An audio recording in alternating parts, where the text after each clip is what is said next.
everyone, and welcome to the show. My guest today is Nick Cavuoto. So, Nick and I met actually in person, or not even in person, but just virtually through Zoom, because that's what we do nowadays. But for the first time about 3 months ago, and we really hit it off right when we first connected. And I think a lot of it had to do with the fact that we kind of ran in similar circles. We had different friends and mentors that were in the same space, I guess you would say.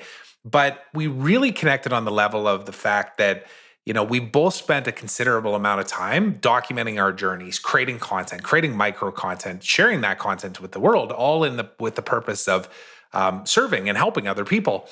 And when I found out that Nick had a company called Tenure Brands that actually does this, we ended up signing some of our clients up for him.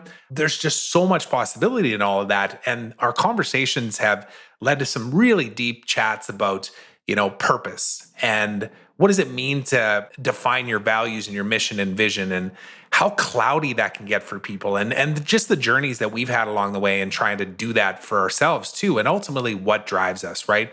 So I think you're really going to enjoy meeting Nick. We had a great conversation that went 10 different directions, not planned at all, but exactly how it was supposed to be. And I think you'll get a lot of value out of this. And Nick's somebody that you need to know. He's somebody you need to connect with, somebody you need to follow, and just an all-around good guy. So let's go ahead and give this one a listen.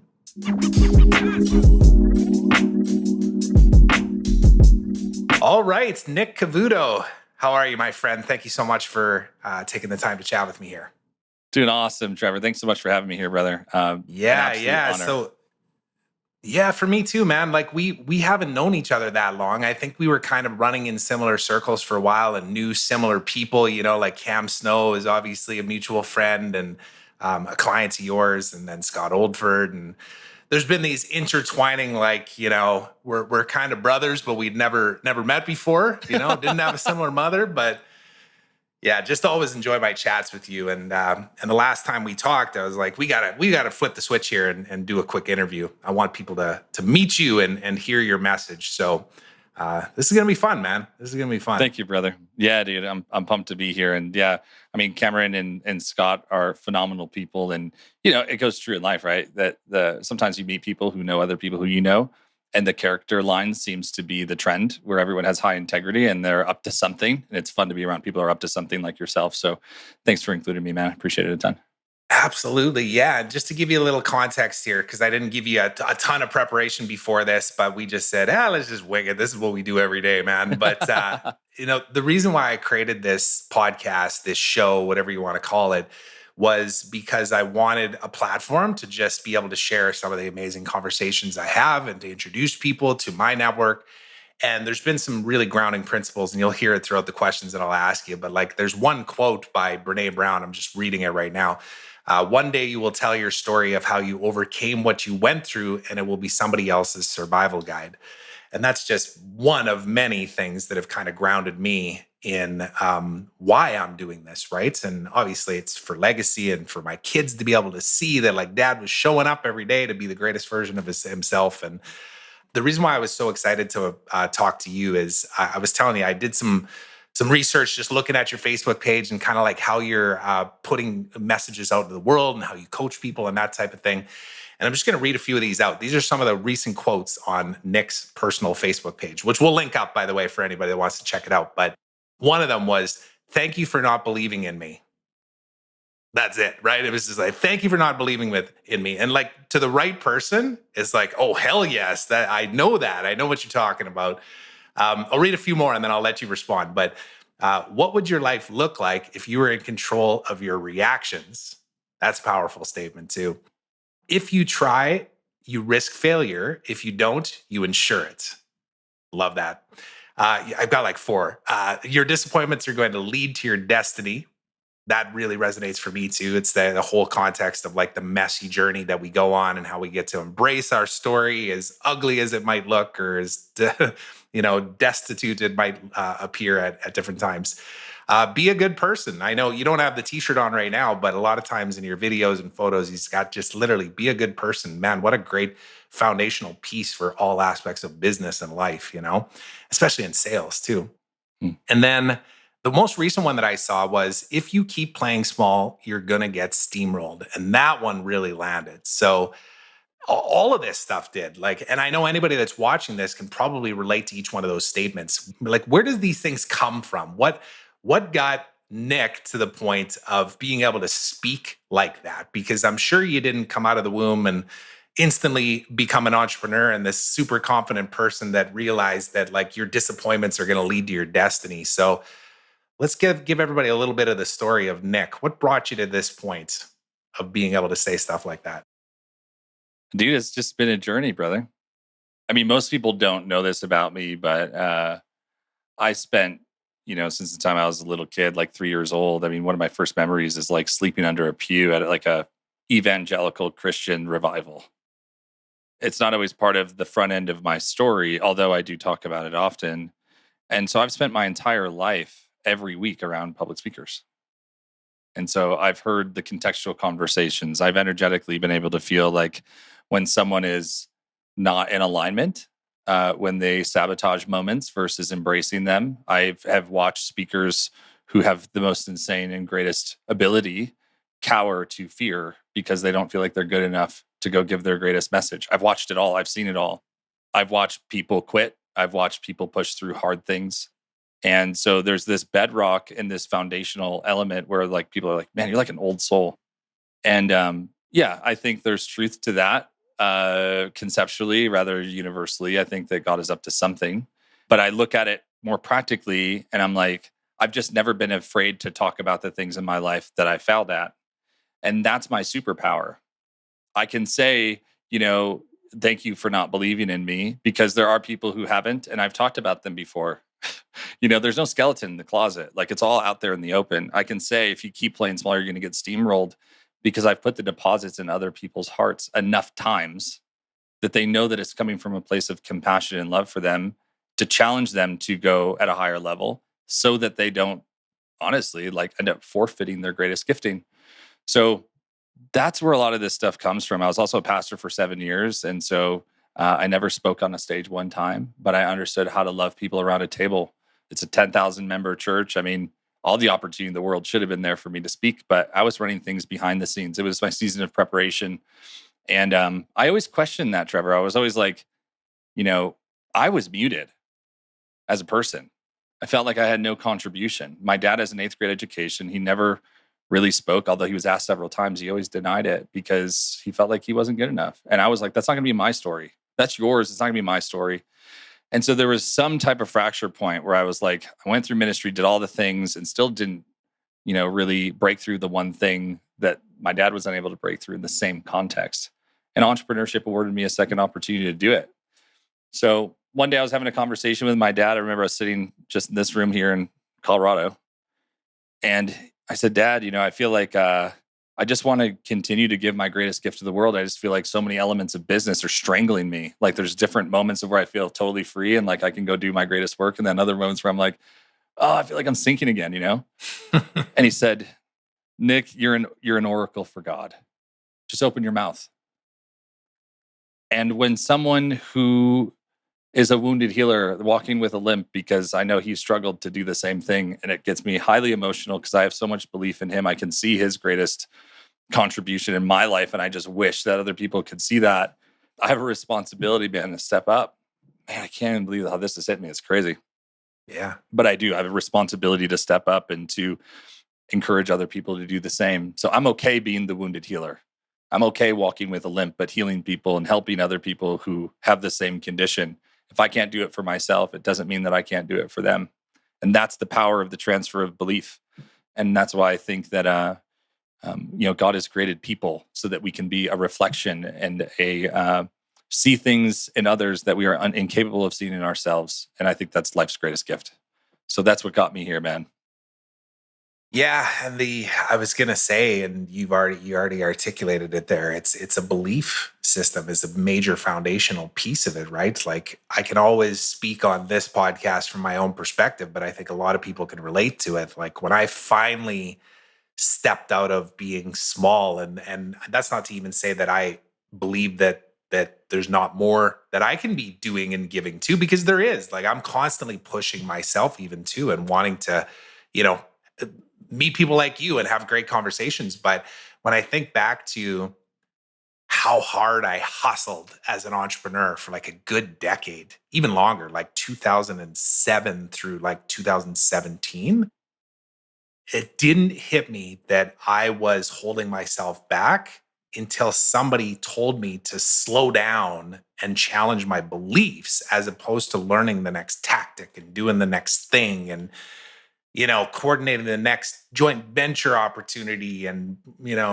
scheming up the next product offer and launch and like all these things that we hear about when you finally leap into this world of entrepreneurship and you start learning. And it's like drinking from the fire hose, right? There's so much information out there.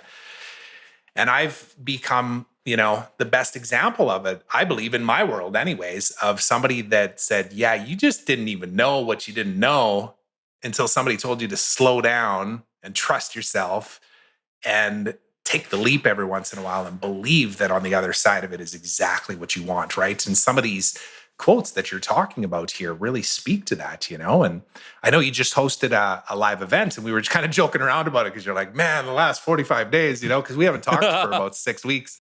Yeah. But that's a great example of you just taking action and not playing small. You have every reason to not do that, right?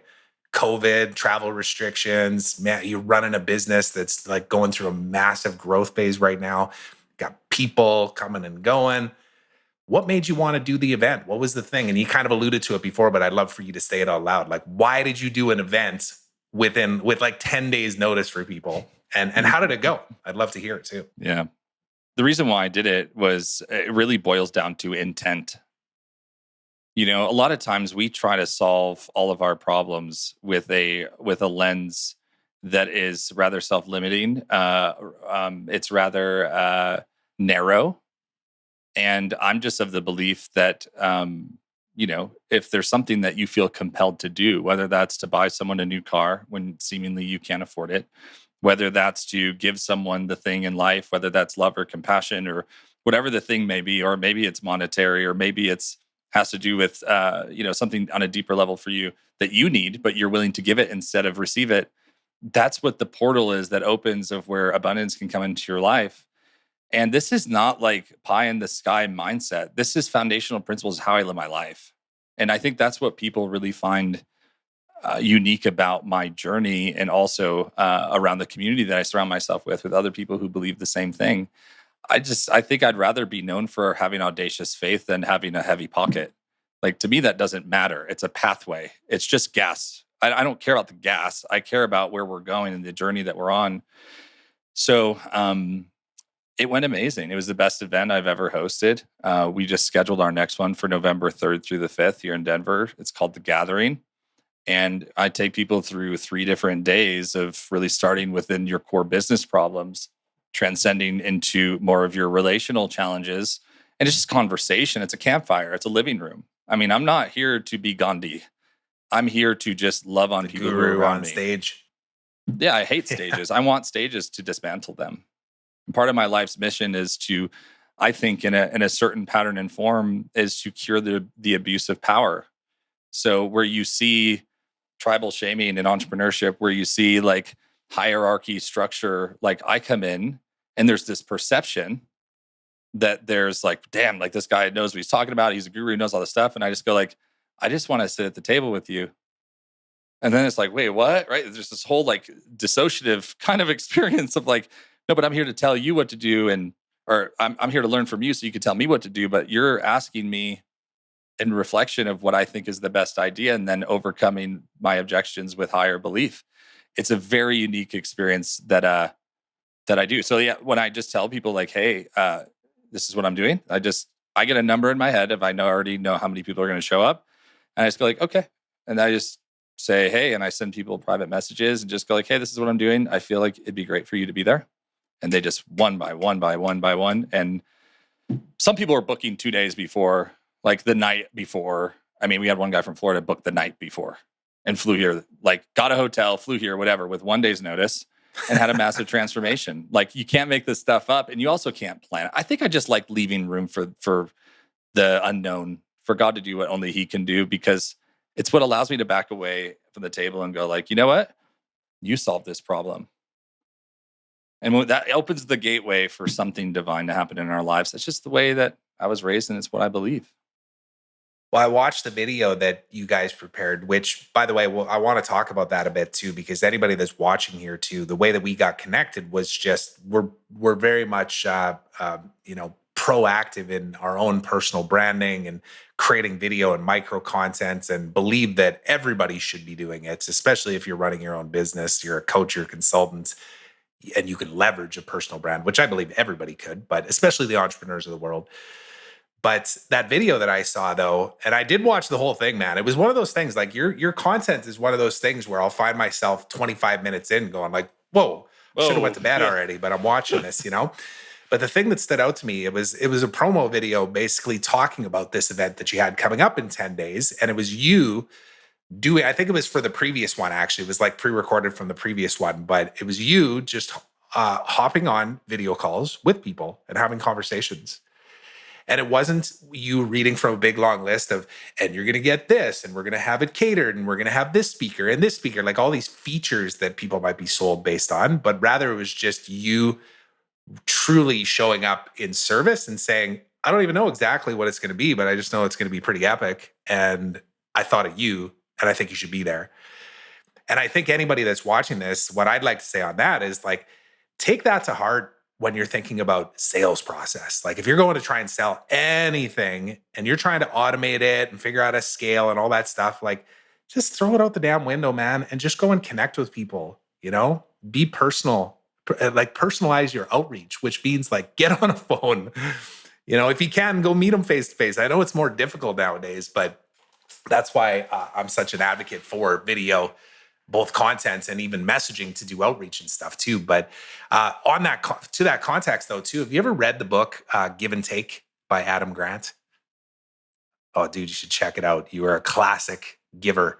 And the whole book just gives, it's quite a big book actually. It's like a 12-hour Audible, which is quite long. Like most books are not that long, but he talks about it, and this is just kind of generalizing, but he's like, who wins, givers or takers? And then there's also matchers in the middle, and he defines what each one is. And he said that the evidence says that like givers on average don't win, but givers are also the ones that receive the most back. So the givers do win and they don't win is kind of the whole analogy of the book. And he gives all these examples of, speaking about like selflessness too. Like, is it selfish to be should you be selfless and selfish? Can you be those at the same time? And how can you make sure you take care of yourself, but at the same time, like buy somebody a car, even if you don't have the money?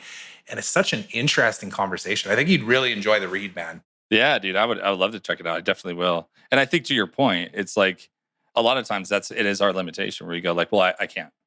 But what if I was to tell you that if you did, that you would get 10 times whatever it is in your business that it was to purchase that car for that person?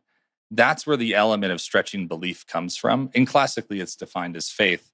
But I heard people say a lot, choose choose faith over fear. And I'm like, no, how about we choose fun over fear, and we allow that to be a catalyst to our faith?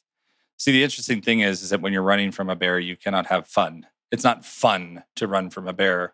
And most entrepreneurs that I meet are running from something, whether that's their past. They're not running to something, they're running from it. They may be running from their circumstance, from their marriage, from, their obligations and responsibilities.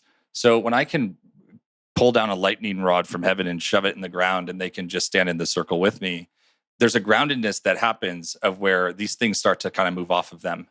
Like all the distractions and all the frustrations. That's why I bring people out here, and I don't go like, oh, hey, let me just go do a one-on-one inside your business.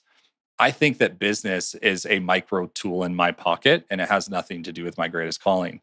I think it has to do with my own process of me garnering the belief that's required for me. But in addition, to start accessing the ability to give a gift to others. My wife's father was killed when she was very young, and we want to start a foundation for him. Most people don't know this about me, that like I'm building relationships today that one day I'll do those same phone calls and I'll go, hey, we're starting the foundation. I'd love to know if you'd be interested in, contributing to help us help kids without parents and single moms without income. That's the difference, bro. It's intent. The reason why I do what I do is so much different than most people. But I think there's also this, in this age of being rather idealistic for most people, the idea of just doing things the right way, be a good person, show up and serve, and trust the process on the boomerang. I don't need to ask people. I don't need to take from people. I don't need to expect anything from people because I expect it from God. So there's just a different level of relationship for me of going, what's the boomerang? For me, it's just being in alignment. But the benefit is like, well, what's going to happen in the future for my wife's legacy, for her father? What's going to happen there? And that's what I'm going towards. So all the books and all the strategies and all the stuff, I'm like, yes, there's 3D things we need to learn. I think I've learned everything that I can learn in this season of my life. So I'll go to emotional intelligence and say, how can I show more empathy? How can I care more? How can I be more compassionately curious to people? And then I go into 5D, if you will, or just another stage of just like, God, what's been your promise over my life? And how can I, he says, you have not because you ask not. So how can I ask you for more? How can I have the faith to ask you for more, to do the impossible? And then I solve problems in that space of just meditation and prayer. I solve so many problems there that show up as some overnight success here. Oh man, I love this conversation. It's so good. Yeah. And I do believe that this will be the pathway for how I will continue to grow my influence in business, is having a very different conversation. I already know what the finish line is. I already know what it looks like. I've already been there, as far as in my imagination and what I think is possible. So it's just taking one step and putting one foot in front of the other every day in order to just fulfill that promise. You open to talking about what that finish line looks like? Sure, man. We can go wherever you want, dude. What does it look like to you? Because I'll tell you, the first thing that comes up for me is I'm thinking about like the words around like values, mission, and vision, and how like 5 years ago when I was hustling and learning and like excelling as an entrepreneur in the online space, like I've done well, but I still hit a point where I was like, why am I doing this? Like I love it. Like I'm working 14 hours a day and I actually love it, but deep down inside, I kind of know I'm kind of killing myself here. And am I really doing this for the right reasons? And like, oh my God, what's my purpose on this world? Breakdown. You know what I mean? It's like, I need to go find that answer. And then I started searching for like, well, what does it mean to create a mission statement personally and for a business? What does it mean to define your values? What does it mean to have a vision? And, in the business terms, like a big, hairy, audacious goal that you're working towards. I'd be interested to know what that looks like for you. Like how far off is that? How big, hairy, and audacious is it for you? Well, or does that even come into play on this? I think it does, and I think it doesn't. I think that we try to solve, let's call it, for the lack of better terms, spiritual problems in our physical reality, and not just being with our hands, right? Like you can touch it and you can express like visibly, you can touch it, you can feel it. And I just think that that's not the best way to solve every problem in life. And so for me, I'm going like, what did you promise me last? What did you tell me when I was a kid and I had an experience with you? That's what I'm so, I pushed away for so long, man. I ran from this side of me for so long because it's scary. It's like there's this element of like, I don't want to be misunderstood, right? It's the greatest disconnect in society is being misunderstood. It's not necessarily being rejected, but just, no, that's not what I meant, or that's not my heart, or that's not what I was trying to say, right? For me, I look at it and I'm like, to define and to have clarity in your purpose requires a spiritual conversation, not a natural one. So the depths of the turmoil or the things that you face is just God going like, I'll let you go through the storm again because I'm sitting here waiting for you to just come back and ask me. That's how I see it. So I think that it's a call to action. The storms of our life and the uncertainties and the things that we do not know and the moments of breakdown get us to the opportunity of where we can break through something. And a lot of times we just go around the problem, right? It's like we pacify, we go around the issue when God wants to go through the issue with you so that he can show you that he's right there and he can help you. And so I think that's been a big part of my journey is I stopped trying to figure it out. And I said, one of my quotes is like, your purpose is every 14 seconds. You're in it. The difference is what lens are you seeing through? Are you looking through my entrepreneurial, I'm a great funnel builder, which there's nothing wrong with that. It's a very practical need. Or are you looking at like, this is a part of my story? It's Alan Weiss says that you will be known for being a specialist before you're a generalist. Like, you're gonna be known for something. Just choose whatever that is. And that's just an access point to, I think, higher influence.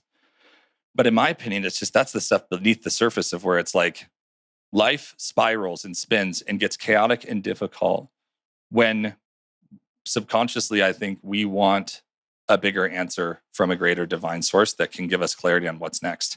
The problem is we don't know how to access it. So what the future looks like for me and where I'm going, and what I can see down the line is like, it's truly like looking at that there's 3 different ways to solve a problem. There is a very real and natural way, a mechanical way, an intellectual way, IQ, to solve a problem. You have EQ to solve a problem. It's emotional intelligence. So it's like spidey senses a little bit, but it's like positive psychology, or it may be like Jedi mind tricks. Okay. So it's like there's the psychology part, there's the emotional part, okay, in relationship with my wife, she's not frustrated with me. She's actually in a spot right now where she feels afraid, and I need to listen to that and go into the pain with her so that I can have a transparent like experience with her. And I can go like, oh, I feel you, instead of being triggered and being like, screw this, like I'm gonna go do whatever I want. Right. So that's the second layer. And we can do that with our clients, and we can do that with companies that we work with to share and understand and have empathy towards the pain that they experience and also the successes that they want. And then the third layer is solving problems, I think, spiritually. And I think this is the cool thing about business, that entrepreneurs are committed to the highest level of themselves. That's why they're going to change the world, not because they create great apps and widgets and technologies. It's because they're forward advancing consciousness in a way that has never, in my opinion, at least the world that we know, has never been experienced. So the pace at which people are evolving to go like, why does the practical stuff, the IQ stuff not work anymore to solve this problem? Oh, because, right, mindset, right? That's a big conversation right now. So while I see mindset is a great conversation point, it's not the answer. So my whole thesis is basically based on Star Wars. There's green swords, there's blue swords, there's red swords. There's multiple ways to ascend to whatever the Jedi Master level is. You're either going to do that what would be perceived as the right way. The green sword is kind of the middle of the roadway, and then you have the red sword, which is by being a villain and getting to that point of ascension through that model. I don't know which one's right. I don't care which one's right. All I care about is that I open up the conversation to people to start solving their practical business and personal challenges by leveraging a different sword, a different source, a different way for them to go, hold on a second, what's really going on here? And you have to master the emotional stuff first before you can go and master, the spiritual stuff. I grew up in the most emotionally explosive, chaotic Italian family you could ever imagine. So for me, I had to learn how to master emotional tension since I was born, right? So from 0 to 18, mastery came in the form of osmosis. And so the only other thing I needed to conquer was the spiritual stuff, which I had also experienced my whole life. So all of this was just me going like identifying and then agreeing and then going, okay, God, what do you want me to do? Pastor entrepreneurs. What the hell does that mean? Go love on them. Yeah. Sweet. Then that's what I'll do. This is deep, man. What I heard there too, and this will be the quotable: embrace the journey 14 seconds at a time. because that's what lands for me more than anything too, is like, I remember when I was searching for the answers around values, mission, and vision, because that was what I could wrap my intellectual brain around. I realized that finding the answers to those still weren't the answers that I was looking for. It was literally what I was going through in the moment. And the fact that I had to like slow down and go like, oh, wait a second.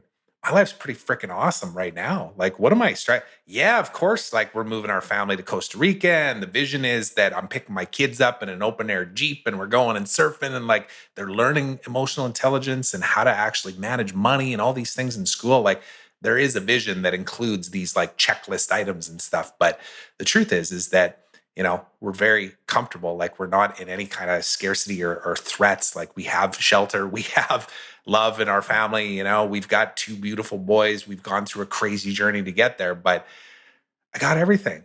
I have everything already, For the first time in history that we know, happiness is the source of what people aim to achieve. Because think about it, right? Like, even if you go back 100 years, survival was still required. Like, Now, with technology and with advancements in health and all of these other elements and Uber Eats and everything else, we don't have the same challenges that we've primarily had in our body and in our experience. We have not had those since, like mid 19 or early 1900s in the same way that we ever had them before. That's why so many people are so trapped in depression and anxiety and all this stuff, because the goal was never to just be happy, it was to survive. So our pre-wiring, our operating system is still in survival mode of like, here's what I need to do. And again, that's why so many of the conversations are so focused on like, okay, well then take this pill or do this thing or have this experience. And it's like, no, it's if we can tap into a different layer of what we know to be true, that becomes the North Star. And it pulls us out of like, I need this 3D happiness, which is what? It's fleeting.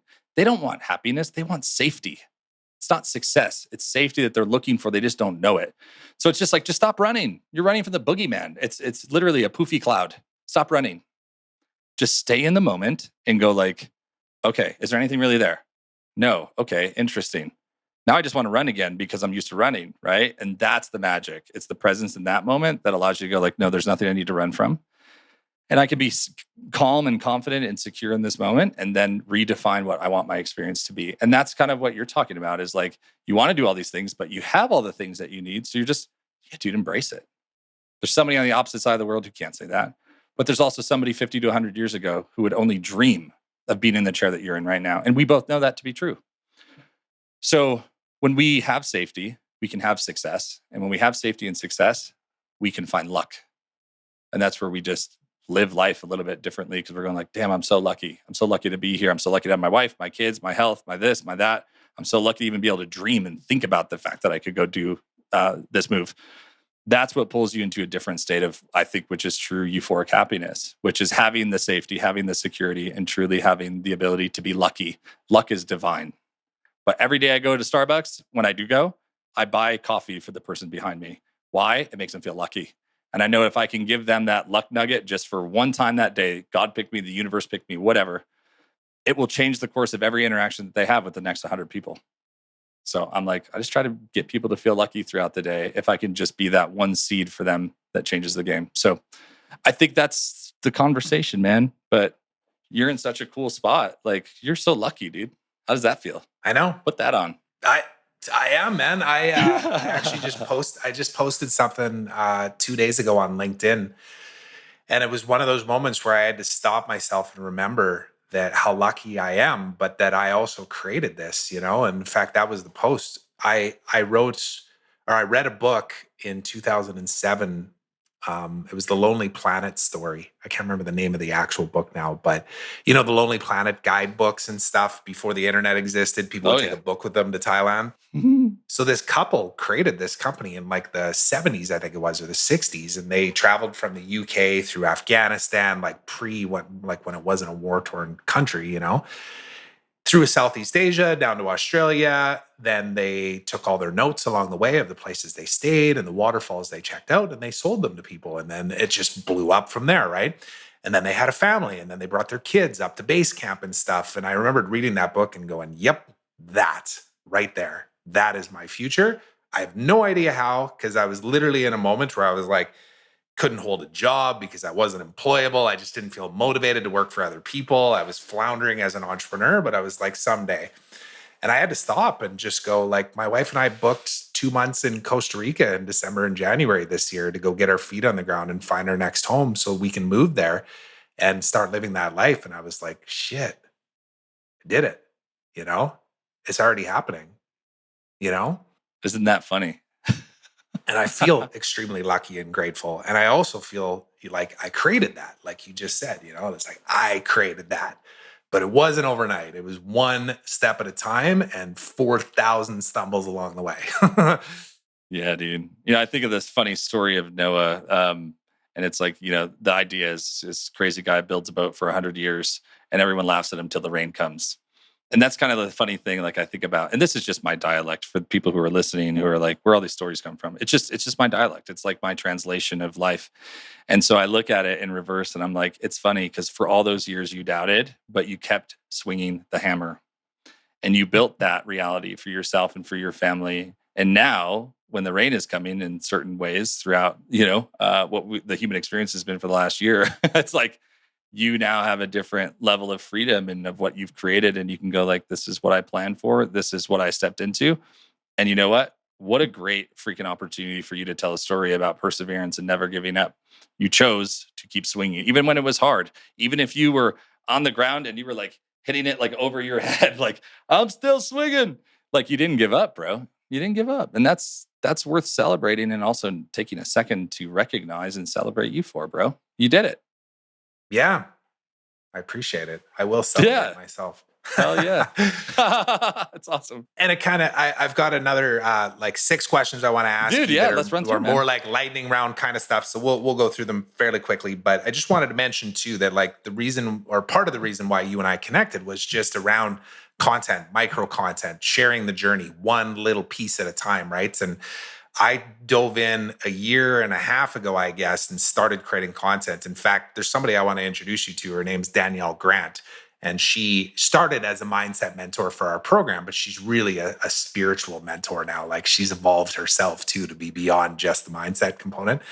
But she was a real catalyst in saying, like, hey, you're telling people that they should create content, but like, you're not doing it. And I still remember the conversation. It was in this office, and I was like, yeah, but that's because I've spent 10 years. I got an email list. People know who I am. I don't need to create content. She's like, do you know how out of line that sounds? And I was like, oh shit.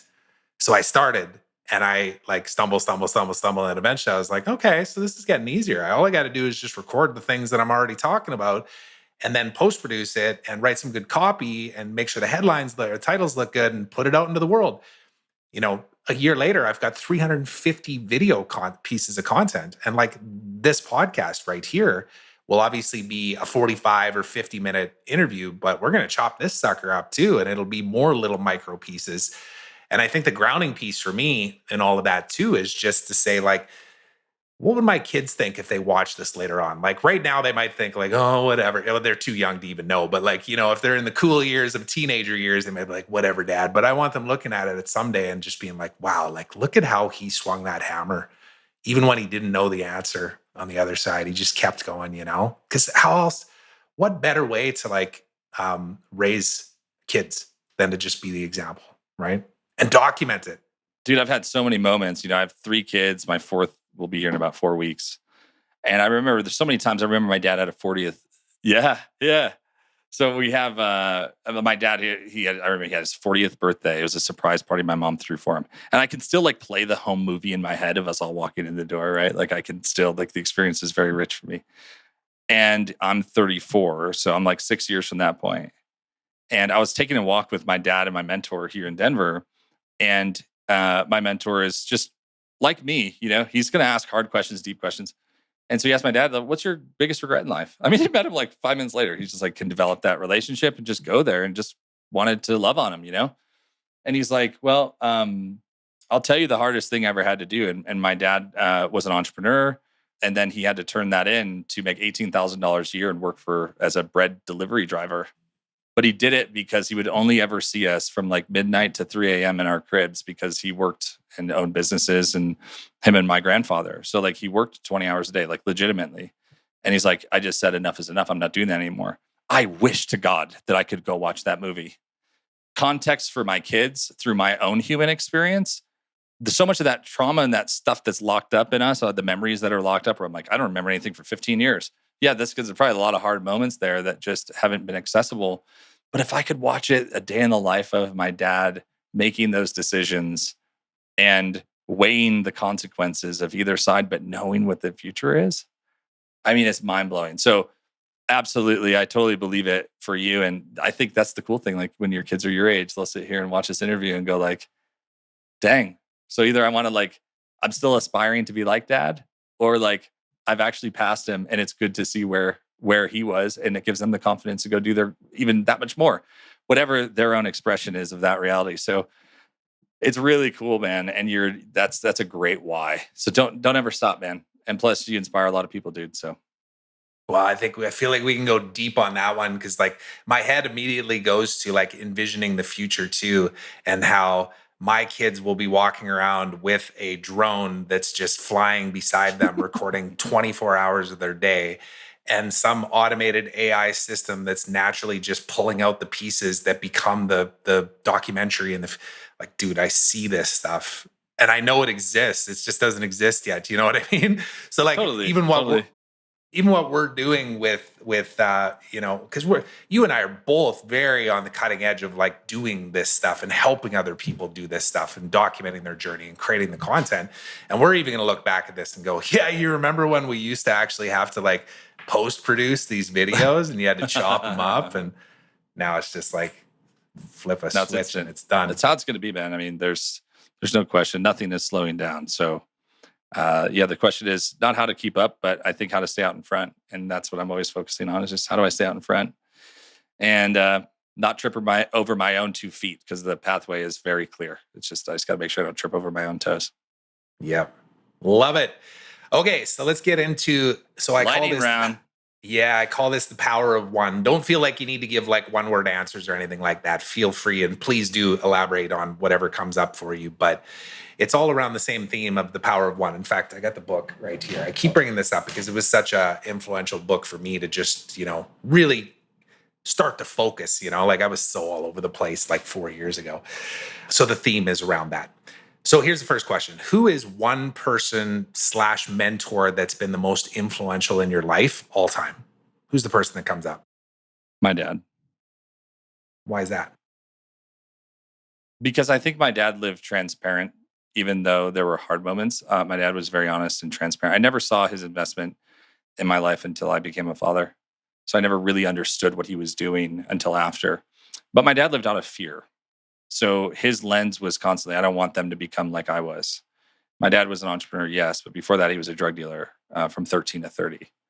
So, and when my brother, he met my mom, and then my mom's like, I'm not going to live a life like this, then he had to make a decision to basically start all over again. Did it with my grandfather, that had to start all over again. So I'm actually through my dad's story, and I kind of start connecting the dots later in life and how those moments happened. And I have no concept as a kid or understanding, but I gathered great empathy for him later on in life. And I realized he was my greatest teacher, even when I never knew it. And undoubtedly he has been the person who's gave the most with the least amount of expectation in return and the least amount of credit. Unconditional love, sounds like. Yeah, dude, straight up, man. And he's awesome. And we have a great relationship now. But by far, big Wayne. Love it. Cool. Next question. Who is one person or mentor that is the most influential in your life right now, would you say? Tony Grebmeyer. Yeah, Tony Grebmeyer taught me that. This is the guy you were referencing before that asked your dad the question about regret? Yeah. He taught me what it looks like to show someone compassion and love through showing up consistently over and over and over again. He's 13 years sober. So a lot of his life centers around connection and contribution. But I think the greatest thing that he did for me was to, show me when he says he's going to do something and does it.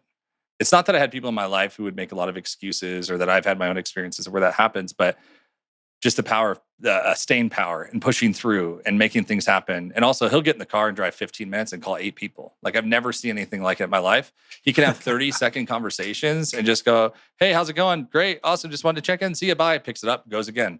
Picks it up, goes again. Picks it up, goes again. I've never seen anything like it in my life. So by far, not only that, the staying power part is also that, like, he's willing to get in the boat with you, even when you know that the boat is sinking, and he can see it too. Yeah, I remember after COVID, I lost $1 million in revenue in 2 days. And so he was like, let's go, up to this little community thing. He lives in my neighborhood. Let's go up to the top, and, you pull out all your finances and we'll go through them. I'll pull out all mine and I'll show you mine. He was willing to get in the boat. He was willing to do the hard thing. He was willing to, like, get in the mud. He's not afraid of the work that's required in the mud. So as long as he knows that he can help you get out. And, that takes not only the love of a friend, but a brother, and somebody who truly believes in you when they can see themselves in your own experience. And that's what I think was really powerful for him. Simon Sinek said it this way. He said, I thanked my mentor one day. He said, I walked up with my mentor and I said, put my arm around him and said, thank you so much for being my mentor. And he looked back at him and said, no, thank you for being mine. We never understand the power of mentorship because it's a two-way pattern. That a lot of times we see that person as so much greater than, or more powerful than, or so much more capable than, that we lose the ability to see our own gift. And So that's why mentorship's so cool, and it's one of the greatest gifts in the world. Yeah. No doubt. Love that answer. Next question. What is one philanthropic cause that means the most to you and why? The one that I'll do in the future. I mean, my first opportunity was inside of the nonprofit world. So unfortunately, I saw some of the not so sexy things around that. And I think that the causes in the world, the nobility of causes can be questioned. And I think that we need to question them. I think a lot of times it's like the bright, shiny package with the bow on top. And it's like, oh, there's nothing inside here. You don't need to look. Well, I've been behind those walls and inside of those books and reading off of those financial documents. And there's a lot more under the hood there. So I think, discernment and being wise of where you invest your treasure and things that you believe in, I think is a very, very important concept. And I think a lot of people just like to be cause based because it seems like the right thing to do because we live in a very idealistic time in the world. But I think what's even more empty is people who say that they support a cause but don't even contribute to it.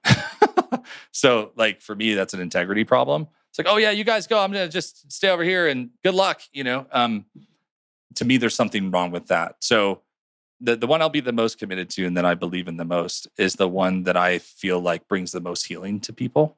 And there's plenty of them in the world, by the way. There's plenty of them that do that. So long for me, I have not found one where I feel like I have the integrity to invest.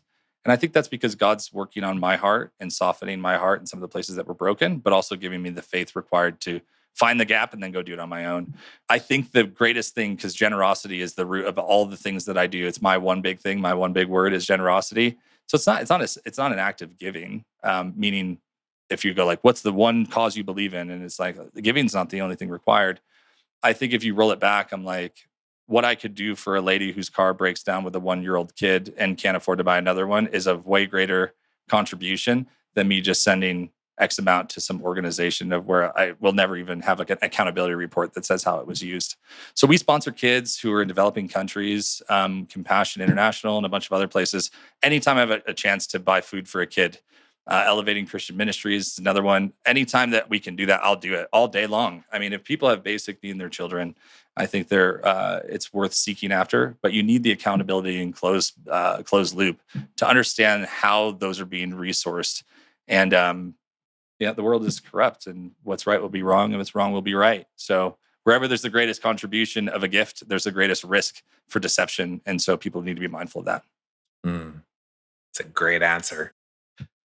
Sorry, it's long-winded, man. No, it's good, man. No, I like it. There's so much of it that I align with too, because when I was first asked that question, and the reason why I put it in there, it was actually Danielle Grants who asked me it on her podcast. Like I stopped for a moment. I was like, I don't have one particular thing, and I don't give any money to anything, but I believe that I make daily or at least weekly acts that contribute, that are giving back, that are showing that kindness and caring. And it just brought up a lot for me to think like, is this a financial thing? Am I creating a story that I can't afford this? Wait a second. Should I be doing more? Like it's just always a really interesting answer that I get from every single person because it's different for everybody.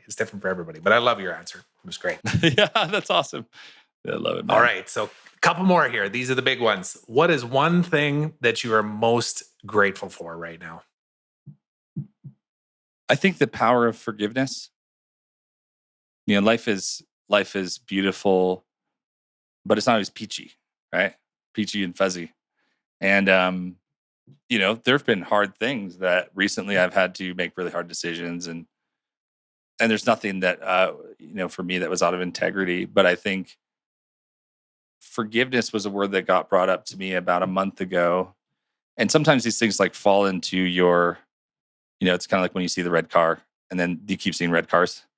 That comes into your frame of mind. And someone brought up something to me about forgiveness. And I remember it just felt really heavy. I was like, whoa, like, man, it's like one of life's hardest things, And I was confronted with a situation of where I had to really forgive someone, like insanely forgive them. And the villain in me just like, because we go through life's drama triangle of like, I'm a hero who gets victimized and then becomes a villain. I mean, that's the story, and then goes to kill the hero. So for me, I had to make a very strong decision to not allow a pass for someone's behavior actions, but to choose another time to seek the best from them and to believe that they have the right intention, but it's just life happens. And also that the challenges that they face, I do not understand. So the choice of forgiveness allowed me to develop greater empathy in that scenario, to understand someone's pain more, which then allowed me to have a greater love for them. So that was the first thing that came to my head, which is kind of strange, but it's the first thing that came to my head for me. And I am, wow, insanely grateful for that. Just insanely grateful for that. Yeah. I just went to Google here to look for this quote, which is holding on to anger is like drinking poison and expecting the other person to die, right? It's around the same Yeah. kind of analogy Yeah. that without forgiveness, you end up holding in all these things and it just eats at you, like even if somebody's really done you wrong in a way that you can't even comprehend, there's just so Yeah. much My healing from that. learning from that in a moment is to be in the pain with the other person. That way, it doesn't have a sting and it doesn't have any type of kind of like oppression over you. It's just go like, I'll actually go in pain with you. So what is it? You have to understand. So you have to ask questions. Well, what are you experiencing and what is it like and what are you feeling? And not fix somebody, but just go like, I know that it may feel scary for you or hard for you or uncertain for you. And you're going through your own experience. So let me just jump in the big, boat of pain with you. And I'll just grab the sword and shove it in. You're coming at me with it anyway. I might as well just grab it and put it in and just go like, okay, now I'm right here with you. So what you wanted, right? So now we can have this experience in the little dance of like compassion. And I think that's what it allows. It's very hard to do. I mean, I had to make a very strong decision to do it. But when you do, it's very liberating. And yeah, I think it's noble too. So anyway, yeah. Two more to go here. Well, dude, I know we have time here, but I haven't gone this long on an interview yet. It's just such a good conversation here. I hope you're okay with going a few more Dude, minutes. I got nothing We're planned good. for the rest of the day, man. Awesome. What is one thing that you're most curious about? So something that you want to explore further, understand better, get better at. Well, there's two elements. I know space always has made me very curious. And just science, like that science angle for somewhere in my brain. One of my grandmother's brothers designed the inside of the Apollo 8. And so there's something there that's always been like where I have this curiosity about space. And then my son, like when I was actually traveling last week, my wife redid his whole room and it's all space. And I'm like, oh, isn't that interesting? Of course. So I think that's one thing that's really practical. I think another thing is like I'm not afraid to try to go through my own journey to like understand my kids better and like why I respond to certain things the way that I do. Sometimes life at home is really easy with the kids, it's like super fun, and when I can really think of like I'm running up those stairs when I'm done with work, and I could be like the crazy fun dad, and it is a conscious decision to go into like I'm going to give them the gift of joy today. Like I have to make that decision, and when I do, it's like the best day ever. And then also like there's these moments of where like it's really hard to activate and I can't figure out why. And I think that's just because, life and circumstances and just how to find the balance so I can show up for them in the best way possible, I think is important. So I'm curious about when they say certain things and I feel like really, really shitty. And I'm like, oh, that just crushes me. What part of me got crushed by the same thing? So how can I actually like not go like, oh, don't say that, that's ridiculous, but just go like, oh, tell me more when I'm feeling like I'm going to throw up because I probably had a similar experience. So I think that's part of the curiosity is like we're always willing to do more for others than we will for ourselves. So in our own repair process for us, if we just are willing to ask the deeper question and be curious, compassionately curious, we actually find a lot of answers to stuff that just like, oh, that makes sense. And then it just doesn't pop up ever again because now you have clarity. So that's the more ethereal one, but the practical one is I love space and I'm very curious what's out there. Another great answer. Yeah, the space side of things. I had a neighbor that got really triggered the other day when I brought up the Branson going up into space and weightlessness and whatnot. He's like, "Whoa, these billionaires and they spend all this money and should be doing this." And there was part of me that was kind of like, "Yeah, he's not wrong in certain aspects," but I was like, "Where did that trigger come from?" Because what I instantly thought about was I watched the TED talk of the scientist that's talking about how how our kids are going to live on Mars. Like he literally talked about the science of how it's going to be possible and the timelines even too. And it's like, shit, this is in our lifetime, man. Oh Like we're yeah, gonna dude. Yeah. like we're gonna live through this. We may not get there, but our kids might, our kids' might, you know? And it just came back again to like beliefs, possibility. So, in the same context of what you're saying, it's like it was just forgiveness. Like right now, he's just in this state of like, because he went off about like, damn, I can barely pay my mortgage, Oh, How am I going exactly to go right. to So you're going, space, what else is going on there, right? Yeah. Yeah. So it was a lot of forgiveness and empathy, and at the same time, excitement and living in possibility. It's just a human experience, man. It's so crazy. So You know what's crazy. funny? We used to Les Brown, right? He was the guy who said, shoot for the stars and hit the moon. Well, now you can shoot for Mars. So like the distance of what's possible, both ethereal and practical, is so much greater that like our responsibility to dream 10 times, 100 times, 1,000, whatever the distance equation is, now that's what reality is, right? And so this is part of the constant of evolving and the nature of humanity is if you want to live at that level, like you've got to continue to dream bigger. And if I have audited tons of entrepreneurs and I ask them like to spend like show me all your time that you're spending a week in 1 week. I want to see everywhere where you're spending your time, and none of them are spending time dreaming. None of them. And so I'm like, okay, well then how are you going to get to where you want to go? But it's just a wild thing. But Robert Zubrin, I'm not sure if you've heard of Robert Zubrin before, but he is like basically the godfather of Mars, of the whole endeavor to go do it. And I found out last year it's my wife's mom's cousin. We live in Colorado and they live here. And yeah, we went to his house, and I mean, it's just like Mars stuff everywhere, Mars pins, all this.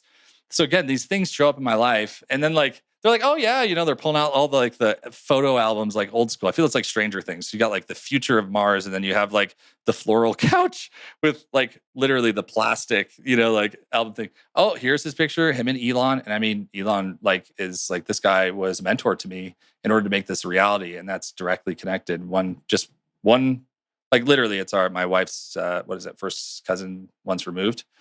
Isn't that interesting? I don't know. I just think it's kind of fascinating and cool. So she's like, oh yeah, if you ever want to come up, they all work at Lockheed, and they're like, if you ever want to come up, just let us know. And I'm like, as long as Elon's going to be there, I'll be there tomorrow. So yeah, and I also thought about Branson, and I'll say this in 2 seconds. I've realized that as I've grown in life very quickly, like I went from being in ministry making $24,000 a year to being a millionaire 3 years later. The decision patterns when you have more money, and this guy, maybe that's not his story, but when you understand it's context. That's why I said I learned the most from my dad when I became one, because once you can arrive at a similar point, and if he had billions of dollars, he probably would do the same thing. So it's just releasing the judgment and going like, what can I learn from that? Well, more than likely that, Bezos has enough money to pay everyone in the world. I think it was 20, let me see, to pay everyone in the world $1 million 27 times or something crazy right now. He could do that right now. So if they want to solve world hunger but can't, why? If they want to solve AIDS and they have the resources to do it, then why? If they want to solve, climate issues, and this is what it requires to do it, and he has the funds, then why? There's got to be something else there, because who in their right mind, if they were truly human, who in their right mind would not try to solve those problems? There's got to be a bigger equation we just don't understand about decisions and how it works and everything else. So anyway, I just offer that to anybody else who might be saying, well, I feel the same way as the guy who's your neighbor, looking over the fence. And it's like, well, you just don't understand the soil that someone else is standing on, and you just need to give space for that to be the reality. Good one. All right. Last question for you. What is one thing that scares you right now? Something that you need to face with bravery? It's going to take me a minute to figure out. I think because I just did that on Saturday this past week, less than a week ago. I just did that. That was a part of the forgiveness thing. And it's cool. I had my event here, and there were 2 guys who were here who are just amazing coaches and collaborators. And they're like, hey, dude, we think we got something for you, And I was like, oh, bring it. Because I've been asking God for this for a while. And it was a really cool moment. So I think there's nothing that comes up for me right now. I think the only thing that pops is like that I just want to make the best decisions with the information that I know today for my life, for my business, for my health, for my family, that I possibly can. And because I'm a lifelong learner, and I know that this is a life of completion for me, like there seems like this element of just like kind of bringing all things together. faith to just keep on keeping on, and to dream and to think of the impossible. And there's a quiet confidence, but I also think that there's like, I want to have more audacious faith to do the impossible like in an instant. And I think that there's something unique about that. But yeah, I mean, leading my team well, leading my family well, there's a lot of like moving parts in life right now with like business and new opportunities and how all these things are working. So just to pick the right stuff, whatever we commit to, both energetically, but also practically, determines our future. Everyone keeps saying, like, I said something about this the other day, but like, oh yeah, this is my year, and now we're 6 months in the year, and it's like, now you're here, right? So the future feels far away, but it's really tomorrow. It's literally the next second. So it's just honestly like not being afraid to step into what's possible for me and to make the right decisions along the way. And if I screw up, hopefully God has a pretty dope GPS where he can go like recalculate and just push me back on the right path. But I'm very open. I leave my hands open to that. Yeah. So I would say that's it. I think it's a very appropriate answer considering the conversation that we've had along the way here too. I just want to acknowledge you, man, for taking the time, going deep on some of these conversations. I know you mentioned that you talked about a few things that you haven't really talked about much. And that's a part of my, purpose in doing this, is to have real, vulnerable, honest conversations with people, to be able to just have the emotion of what they're experiencing in life really come out, because it'll serve other people to actually hear that. And hopefully it'll be something for you too, even to look back on, because I want to have you back on in the future too. That's the whole point of this, is like, let's check back in 3 or 6 months, what's changed since then. It's going to be so interesting to just see the evolution of all this stuff with all these amazing people. Dude, I'm so with you, man. I appreciate it. Thanks for giving a gift today and for holding space. And I mean, just allowing me to be honest. Isn't it interesting, the power of being honest? I think for a lot of people, it's like they could assume that some of this conversation is like just, some of it they may say it's not for me or it's a little bit out there. It's like, but I'm being honest. And so all I have to ask for anybody else is to be honest about what their experience is. And that came from this one thing. I don't know how it came out, but it was like a DJ like just presses like the button and it just plays in my head and comes out, which is, when you judge yourself, you can't learn. I don't judge anything about my experience anymore, about how good or bad of a father I am, or a husband, or a business owner. I just go like, I'm just here to learn. I'm just learning. So with that, you can have open hands, and it's chemistry. You're learning what goes together and what doesn't, what explodes, what doesn't. And life's a little bit more fun that way. So anyway, tons of fun, man. Thank you. Yeah. Drops the shoulders a little bit, lets you enjoy the journey, right? So how can people connect with you, find out more about what you got going on? Give us a few links, man, and where they can connect. Yeah, Nick Cavuoto on social, anywhere. That's NickCav, like victory, UOTO. And also you can check out 10-year brands, not TEN, like YEAR, not 10 years, but tenure, like a long time, like a college professor who stays at a college. The reason why we did that, 10yearbrands.com, is because we believe that we want to build relationships with our clients. And so a long-term relationship is required to do that. So we want people thinking long-term when they work with us. But yeah, people can find out what I'm up to there. You can find out more about me and my story at nickcavuoto.com. And everywhere else on social media. So just come say hey. Cool, man. I'll link it all up for everybody that's watching and listening to this, so that you can go and connect with Nick.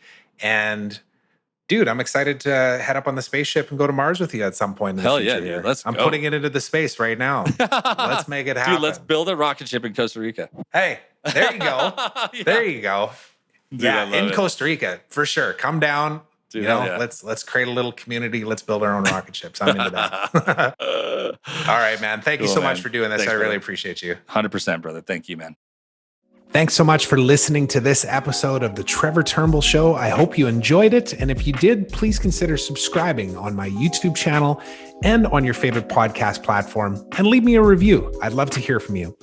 Now, until next time, remember, today is a beautiful day of opportunity. Trust that you're exactly where you're supposed to be right now. So be grateful, be curious, and be brave.